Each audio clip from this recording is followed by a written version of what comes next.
Hi, Emmy. It's Professor Melanie giving you feedback on your final research project in complementary and integrative health. I apologize if my voice is scratchy because I've had a cold and then I'm doing videos, so I've been losing my voice a little bit. So I apologize for that. I just wanted to say overall, you had a nice slide deck. You had good content.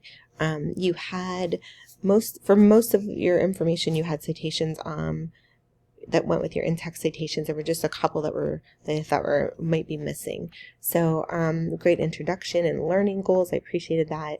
And then overview of complementary and integrative health. The other thing that you didn't have is references on slide numbers on your slides.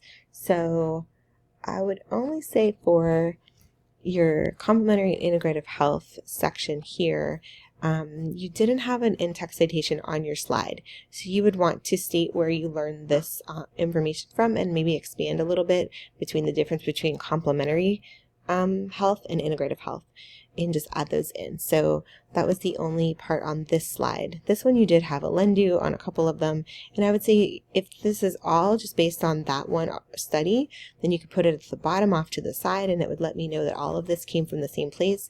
But when you put it in the middle, it makes me wonder where you learned this information from, and this information came from a LENDU, but where did this come from? So these are things that you learned from somebody, so you just want to make sure you're giving proper credit. So if they were all from a LENDU, just put it off to the side and I would be able to tell that they all came from the same author.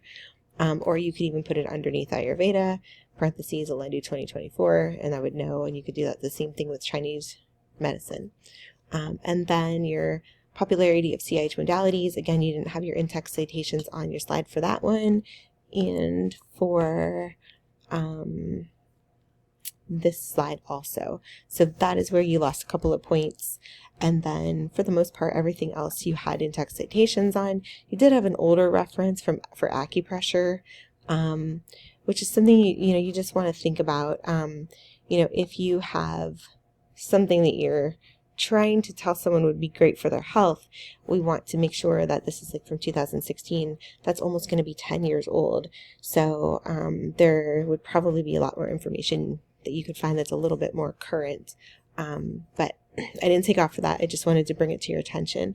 And then when we got to aromatherapy, you had your in-text citations there that were great. This was great. Just like that, let me know all of this came from the same slide. So do that in your previous ones that I talked about. Here you didn't have an in-text citation written out to support where you learned this from, and this one you did. So just a little bit of points lost for that. You had a great conclusion and summary. You had great graphics that balanced with your slides, so there weren't too many. And then for your references, I broke these up. It was really hard to read them because they were so tiny. So in your references, in your journal name, so Journal of Integrative Medicine, you can see that should be capital J and that should be a capital I. And then a capital M for medicine. So your main words in your journal name should be capitalized. However, in your article name and article title, these words would be lowercase. Any word that's not a proper noun, or that's not first in line here, or that doesn't come after punctuation. So strategies, complementary and alternative medicine for integral well-being, that would all be lowercase. This one, journal, sports medicine, the J, the S, and the M would be capitalized, and then this A would be capitalized because it's after punctuation. So that APA writing tips section, if you go to some of the references in there, it's really helpful in helping you discern which ones should be capitalized and not.